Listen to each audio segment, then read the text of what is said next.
a palavra que permeia a vida e a história.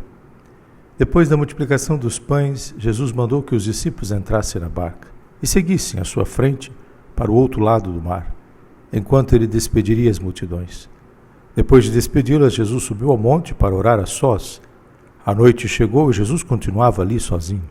A barca, porém, já longe da terra, era agitada pelas ondas, pois o vento era contrário. Pelas 3 horas da manhã, Jesus veio até os discípulos andando sobre o mar. Quando os discípulos o avistaram andando sobre o mar, ficaram apavorados e disseram: "É um fantasma!" E gritaram de medo.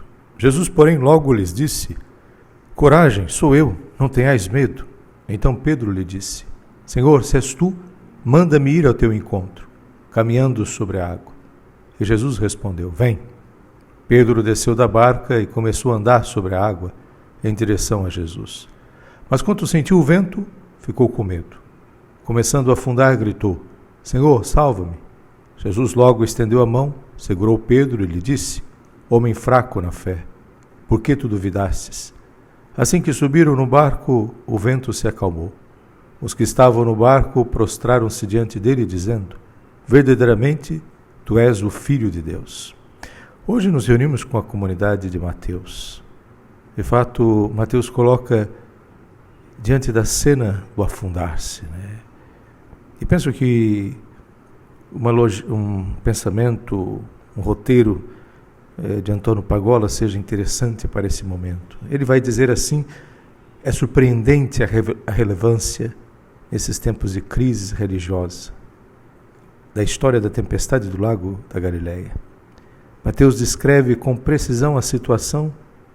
Os discípulos de Jesus encontravam-se sozinhos, longe do continente. No meio da insegurança do mar, o barco é arremessado pelas ondas. Dominado por forças adversas, o vento é contrário. Tudo se volta contra. É noite fechada, a escuridão impede ver o horizonte. É assim que não poucos entre nós vivemos esse momento. Não há segurança ou certezas religiosas, tudo se tornou escuro e duvidoso. A religião está sujeita a todo tipo de acusações e suspeitas. O cristianismo é mencionado como uma religião terminal que permanece ao passado. Diz que estamos entrando em uma era pós-cristã. Em alguns surge a pergunta: a religião não é um sonho irreal? O mito ingênuo destinado a desaparecer? Este é o grito dos discípulos quando vislumbram Jesus no meio da tempestade. Ele é um fantasma. A reação de Jesus é imediata: "Coragem, sou eu, não tenhais medo." Encorajado por essas palavras, Pedro faz um pedido estranho a Jesus: "Senhor, se és tu, manda-me ir ao teu encontro, caminhando sobre as águas."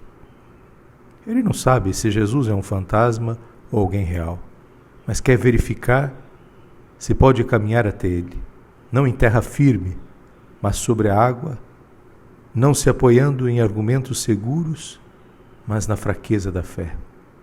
Assim vive aquele que faz adesão a Cristo nos momentos de crise e escuridão. Não sabemos se Cristo é um fantasma ou alguém vivo ou real, ressuscitado pelo Pai para a nossa salvação. Não temos argumentos científicos para provar isso, mas sabemos por experiência que Ele pode nos sustentar pela fé e pela sua palavra. Não é fácil viver esta fé nua. O relato do Evangelho nos diz que Pedro sentiu a força do vento, teve medo e começou a afundar. É um processo bem conhecido. Focar apenas na força do mal, deixar-se paralisar pelo medo e afundar no desespero. Pedro reage e, antes de afundar, complementa e grita: "Senhor, salva-me." A fé muitas vezes é um grito, uma invocação, um chamado a Deus: "Senhor, salva-me."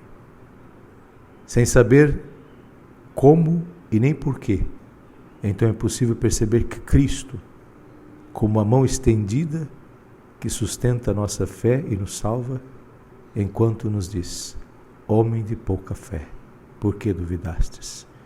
Penso que esse pensamento de Antônio Pagola ajude a gente a entrar um pouco neste mistério desta barca afundando, dessa nossa história comum.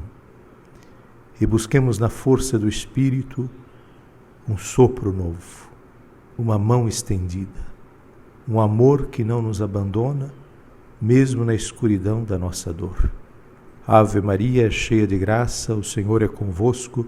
Bendita sois vós entre as mulheres e bendito é o fruto do vosso ventre, Jesus. Santa Maria, Mãe de Deus, rogai por nós, pecadores, agora e na hora de nossa morte. Amém. Rogai por nós, Santa Mãe de Deus, para que sejamos dignos das promessas de Cristo.